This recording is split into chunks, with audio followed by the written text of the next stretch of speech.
नमस्कार, मैं हूं मनोज मानस। हमारी खास पेशकश में आपका स्वागत है और सबसे पहले बात करेंगे सनातन आस्था अर्थव्यवस्था से वास्ता। यूपी के मुख्यमंत्री योगी आदित्यनाथ ने मंगलवार को प्रदेश की विधानसभा को संबोधित किया। मुख्यमंत्री ने कहा कि महाकुंभ का सफल आयोजन सनातन धर्म के लिए एक बड़ी उपलब्धि है। महाकुंभ आध्यात्मिक आयोजन तो है ही, इससे हमारी अर्थव्यवस्था को 3.5 लाख करोड़ रुपए का फायदा होने की उम्मीद है। उन्होंने कहा कि महाकुंभ का बृहद आयोजन इसका उदाहरण है कि हम भारत की परंपराओं का सम्मान करते हैं। इस बार के महाकुंभ में 66 करोड़ 30 लाख लोगों ने स्नान किया। यह विश्व का सबसे बड़ा आध्यात्मिक आयोजन था। इसकी दुनिया भर में प्रशंसा हो रही है। दुनिया भर के मीडिया ने कहा कि इतना बड़ा आयोजन किसी चमत्कार से कम नहीं। इस दौरान उन्होंने सपा पर तीखे हमले भी किए। उन्होंने कहा कि सपा के लोग खुद को समाजवादी कहते हैं, लेकिन उनको राम मनोहर लोहिया जी की सोच से कोई लेना देना नहीं है। उन्होंने कहा कि सपा के लोगों को लोहिया के आदर्श और आचरण से कोई मतलब नहीं है।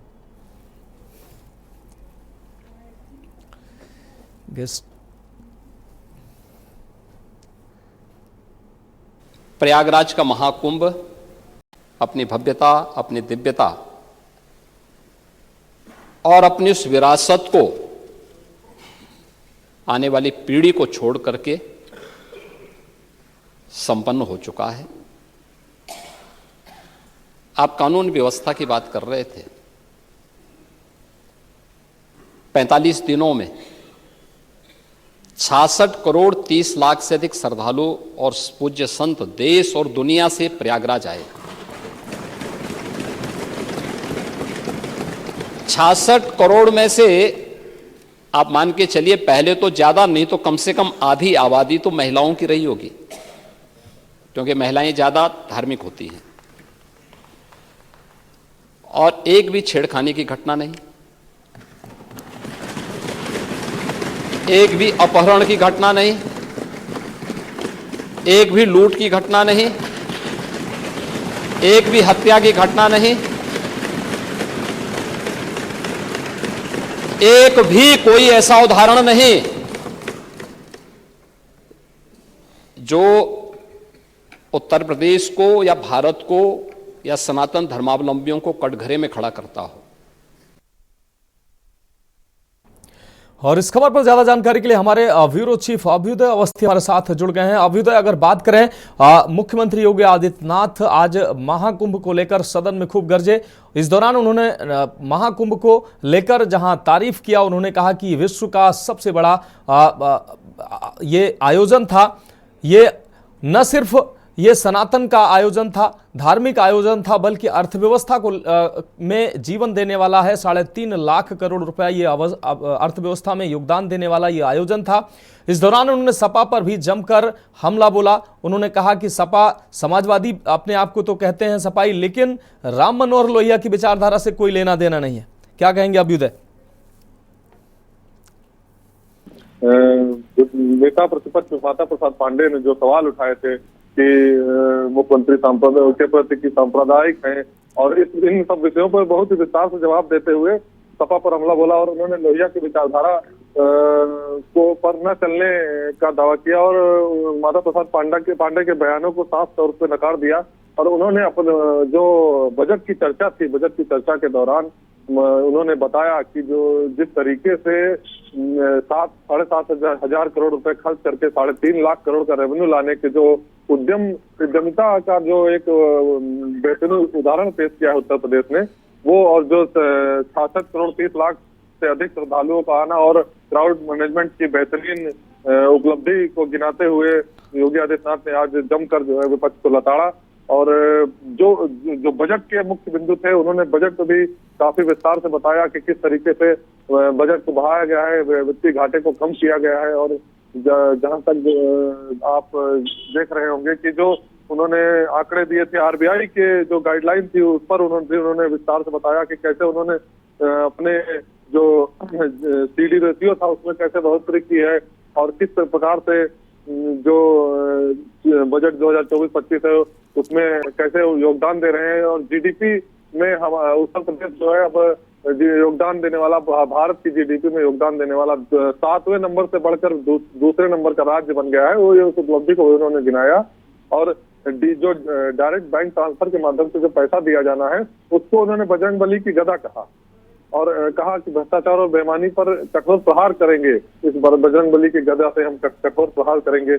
और आस्था महाकुंभ को आस्था से जोड़कर जो एक जन सैलाब उमड़ा, उसमें उन्होंने एक उपलब्धि ये भी गिनाई कि 100 से अधिक देशों से लोग आए और यहाँ पर कुंभ में शामिल हुए और कुंभ का में शामिल होकर सभी अभिभूत थे। और उन्होंने कहा कि विपक्ष ने ही सिर्फ अनर्गल प्रचार, अनर्गल प्रयास किए हैं कि जिससे आयोजन विफल हो, लेकिन इस सफलता का जो श्रेय है वो सब हमारे उत्तर प्रदेश के पुलिस प्रशासन और अधिकारियों को और व्यवस्था को जाता है। जी हाँ, निश्चित रूप से अभ्युदय तमाम जानकारी के लिए आपका बहुत शुक्रिया। तो महाकुंभ को लेकर मुख्यमंत्री योगी आदित्यनाथ ने विधानसभा में जमकर इस आयोजन की तारीफ की। उन्होंने कहा न सिर्फ ये सनातन का महापर्व था, ये भव्य आयोजन था, बल्कि अर्थव्यवस्था के लिए भी ये बड़ा आयोजन था। और अब हम बात करेंगे फिर भड़के मान निशाने पर किसान। दरअसल पंजाब में एक तरफ किसान अपनी मांगों को लेकर लामबंद नजर आ रहे हैं, तो वहीं दूसरी तरफ किसान नेताओं के घर पर पुलिस की ताबड़तोड़ फायरिंग जारी है। इस बीच पंजाब के मुख्यमंत्री भगवंत मान दूसरी बार किसानों पर भड़के। उनका एक बयान सामने आया है जिसमें भगवंत मान किसानों के प्रदर्शन पर रोष जता रहे हैं। भगवंत मान ने कहा कि कभी रेल रोको, कभी सड़क रोको, कभी कुछ रोको, मेरी नरमाई को यह न समझा जाए कि मैं एक्शन नहीं कर सकता। पंजाब धीरे धीरे धरनों का राज बनता जा रहा है, पंजाब की इकोनॉमी का नुकसान हो रहा है। जब मोर्चा ही लगाना है तो मुझे क्यों किसानों ने 2.5 घंटे मीटिंग में बैठाकर रखा। तो साफ तौर पर मुख्यमंत्री मान ने कहा कि मुझे क्यों 2.5 घंटे बैठाकर रखा अगर मोर्चा ही लगाना है। मेरा किसानों से सवाल यह था कि पंजाब धरनों से रुकेगा नहीं, चलता रहेगा, सभी मांगे केंद्र से संबंधित है। जब मोर्चा ही करना है तो 4 घंटे मीटिंग करने का क्या फायदा। बातचीत के लिए ये कोई बंदों वाली बात नहीं है। तो साफ तौर पर किसानों पर सख्त होते और नाराज होते दिखे हैं पंजाब के मुख्यमंत्री भगवंत मान। उन्होंने कहा कि पंजाब धीरे धीरे धरनों का राज बनता जा रहा है। उन्होंने कहा कि हमारी नरमी को आप ये ना समझें कि हम कार्रवाई नहीं कर सकते हैं।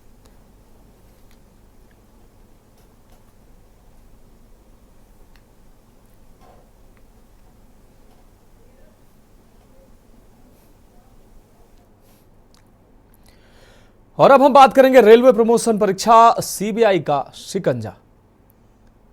रेलवे की डिपार्टमेंटल परीक्षा में धांधली के खिलाफ सीबीआई ने बड़ी कार्रवाई करते हुए चंदौली के कई स्थानों पर छापेमारी की है। इस दौरान परीक्षा के पेपर को हल करते हुए लोको पायलटों को रंगे हाथों पकड़ा गया। लखनऊ से आई सीबीआई की टीम ने मुगल सराय कोतवाली क्षेत्र के भागीरथी कॉलोनी और काली महल इलाकों में छापेमारी की है, जिससे पीडीडीयू रेल मंडल में हड़कंप मच गया। आपको बता दें कि सीबीआई को सूचना मिली थी कि रेलवे की डिपार्टमेंटल परीक्षा के लिए पेपर लीक हुआ है और परीक्षा से पहले ही कुछ लोगों को ये पेपर उपलब्ध कराया गया है।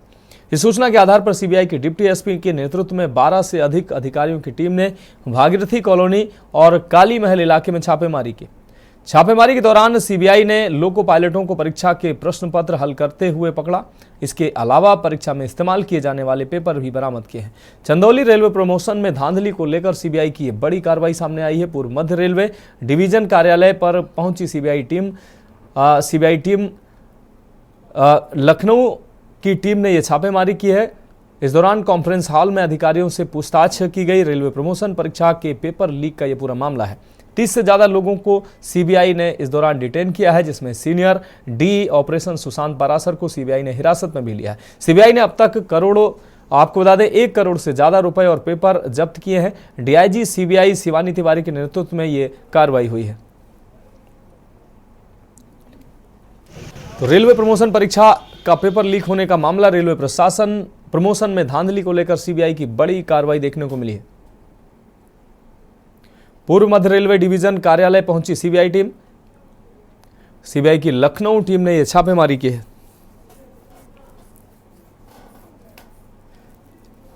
और अश्विनी मिश्रा हमारे संवाददाता ज्यादा जानकारी के लिए हमारे साथ जुड़ गए। अश्विनी, रेलवे प्रमोशन परीक्षा में पेपर लीक के मामले में सीबीआई ने बड़ी कार्रवाई की है। प्रमोशन में धांधली को लेकर सीबीआई की यह कार्रवाई हुई है। लखनऊ की सीबीआई टीम ने छापेमारी की है। क्या है पूरा मामला?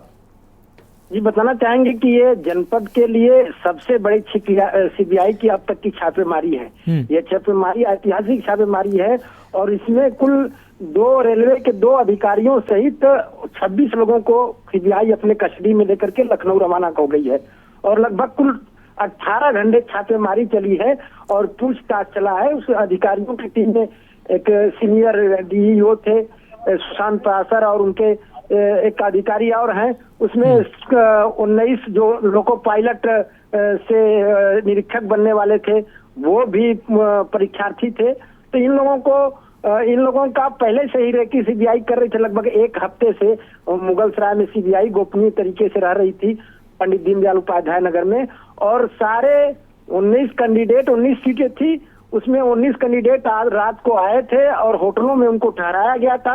विधिवत पेपर उनको दे करके और उनको रटाया जा रहा था और इस मामले का मौके पर पकड़ने के लिए सीबीआई ने लगभग 10 बजे रात से विभिन्न लगभग 35 ठिकानों पर छापेमारी करते हुए उसमें से कुल 29 लोगों को उठाया था, जिसमें पूछताछ के बाद 2 लोगों को सीबीआई ने ससम्मान बरी कर दिया जिसमें उनका कोई रोल नहीं मिला और 26 लोगों को 3 लोगों को बरी कर दिया और 26 लोगों को 2 अधिकारियों सहित उठा ले गई है सीबीआई और उनके साथ विभागीय कार्रवाई कर रही है। उसमें कुल लगभग 1 करोड़ से अधिक रुपए भी बरामद हुए हैं और दस्तावेज भी बरामद हुए हैं। तो सबको सील करते हुए सीबीआई अपने साथ ले गई है। हालांकि सीबीआई के कोई अधिकारी मौके पर कुछ बोलने के लिए तैयार नहीं हुए और बताए कि ये सब मुख्यालय जिला प्रदेश मुख्यालय से ही इसका प्रेस नोट वगैरह जारी होगा। लेकिन सब मिला जुला करके ये पूरा मामला खुलासा हो गया कि पूर्व मध्य रेलवे का जो रेल मंडलीय कार्यालय है ये पूरी तरह से भ्रष्टाचार का अड्डा बना हुआ है। इसी भ्रष्टाचार के खुलासे को करने के लिए सीबीआई ने इतनी बड़ी कार्रवाई की है। जी हाँ बिल्कुल अश्विनी, इस तमाम जानकारी के लिए आपका बहुत शुक्रिया। तो रेलवे प्रमोशन परीक्षा के पेपर लीक का ये मामला जिसमें सीबीआई की बड़ी कार्रवाई सामने आई है। रेलवे प्रमोशन में धांधली को लेकर सीबीआई ने बड़ी कार्रवाई की है।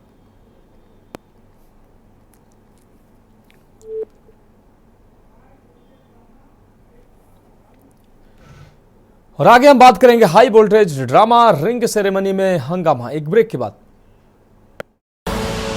आप देख रहे हैं के न्यूज खबरों का साथ। तो ब्रेक के बाद हमारी खास पेशकश में आपका स्वागत है। हम बात कर रहे हैं high voltage drama ring ceremony में हंगामा। अलीगढ़ के थाना गांधी पार्क क्षेत्र के एक निजी होटल में सगाई समारोह के दौरान जमकर हाई वोल्टेज ड्रामा देखने को मिला। रिंग सेरेमनी के बीच अचानक एक युवती स्टेज पर पहुंची और अपनी कथित लिव इन पार्टनर के साथ मारपीट शुरू कर दी। इस पूरी घटना का सीसीटीवी वीडियो अब सोशल मीडिया पर वायरल हो रहा है। बताया जा रहा है कि ये दोनों पिछले 4 वर्षों से लिव इन रिलेशन में थी। समारोह के दौरान हंगामा इतना बढ़ गया कि आखिरकार रिश्ता टूट गया और कार्यक्रम वहीं रुकवा दिया गया। घटना के बाद होटल में अफरा तफरी मच गई। होटल के कर्मचारियों और मेहमानों ने किसी तरह मामला शांत कराया, लेकिन दोनों युवतियों के बीच मारपीट का वीडियो इंटरनेट पर तेजी से वायरल हो रहा है।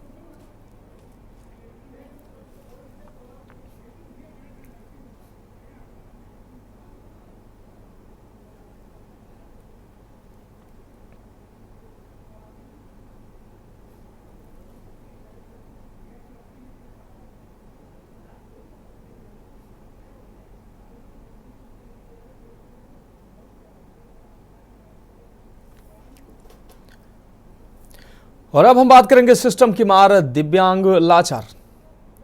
उत्तर प्रदेश के रायबरेली जिला अस्पताल के मुख्य चिकित्सा अधिकारी कार्यालय के सामने एक घटना का वीडियो वायरल हो रहा है, जहां एक महिला अपने दिव्यांग पति को पीठ पर लाद कर दिव्यांग प्रमाण पत्र बनवाने के लिए कार्यालय पहुंची थी।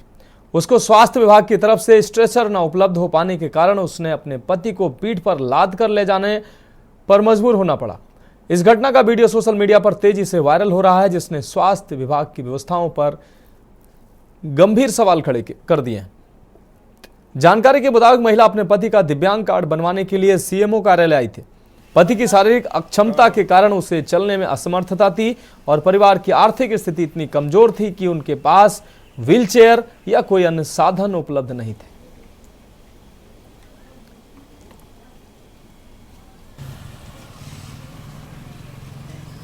तो सिस्टम की मार किस तरीके से एक दिव्यांग लाचार को उठाना पड़ रहा है आप देख सकते हैं। दिल को झकझोर देने वाली यह घटना सामने आई है। महिला दिव्यांग पति को उठाकर सीएमओ ऑफिस पहुंची है। आपको बता दें, दिव्यांग कार्ड बनवाने के लिए, प्रमाण पत्र बनवाने के लिए एक महिला को इतनी जद्दोजहद करनी पड़ी। आप सिस्टम किस तरीके से काम करता है आप अंदाजा लगा सकते हैं।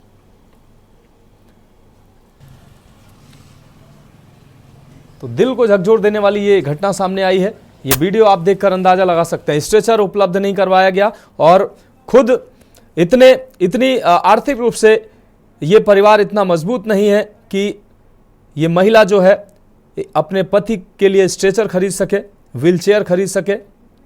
आपको बता दें, व्हीलचेयर स्ट्रेचर ना होने की वजह से अपने पीठ पर लाद कर अपने पति को ले जाती दिख रही है महिला।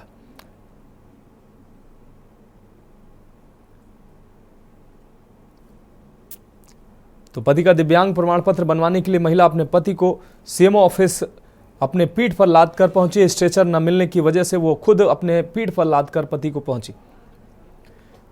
और आगे हम बात कर रहे हैं होली में सियासी रंग की। मथुरा में होली उत्सव पर मंदिरों के आसपास गैर हिंदुओं की दुकानें लगाने व उत्सव में शामिल होने का मामला गर्माता जा रहा है। साधु संतों के विरोध के बाद बीजेपी विधायक भी उनके समर्थन में आ गए हैं। उन्होंने कहा कि अल्पसंख्यकों के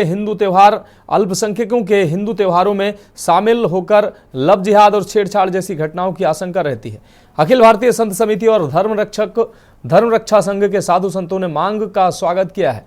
दरअसल श्री कृष्ण जन्मभूमि का केस लड़ रहे दिनेश शर्मा ने शनिवार को खून से पत्र लिखा था। पत्र लिखकर सीएम योगी से मंदिरों के आसपास मुस्लिमों की दुकान न लगवाने की मांग की थी। उन्होंने पत्र में लिखा था कि होली के पवित्र त्योहार पर मुसलमानों को दूर रखा जाए। सोमवार को उनके समर्थन में बीजेपी विधायक व अन्य साधु संत भी उतर आए। मांड से भाजपा विधायक राजेश चौधरी ने कहा कि होली पवित्रता, आपसी भाईचारे का त्योहार है। कोई भी धर्मी आकर हमारे त्योहार में विघ्न डालेगा तो स्वीकार नहीं किया जाएगा। तो दिनेश फलाहारी के द्वारा यह मांग की गई थी। मुख्यमंत्री को खून से पत्र लिखा गया था जिसमें उन्होंने मांग की थी कि मुस्लिम जो है वो कृष्ण जन्मभूमि के आसपास या मथुरा में जो ये होली का उत्सव मनाया जा रहा है वहाँ मुसलमानों की दुकान न लगाई जाए, उनको इजाज़त न दी जाए, क्योंकि वो हमारे पूजा के सामान व्यंजनों को अपवित्र कर सकते हैं। तमाम ऐसे तर्क देकर मुस्लिमों की दुकान न लगाने का उन्होंने समर्थन किया। तो फिलहाल हमारी खास पेशकश में अभी के लिए इतना ही। मुझे दीजिए इजाजत और आप देखते रहिए के न्यूज इंडिया। आप देख रहे हैं के न्यूज, खबरों का सारथी।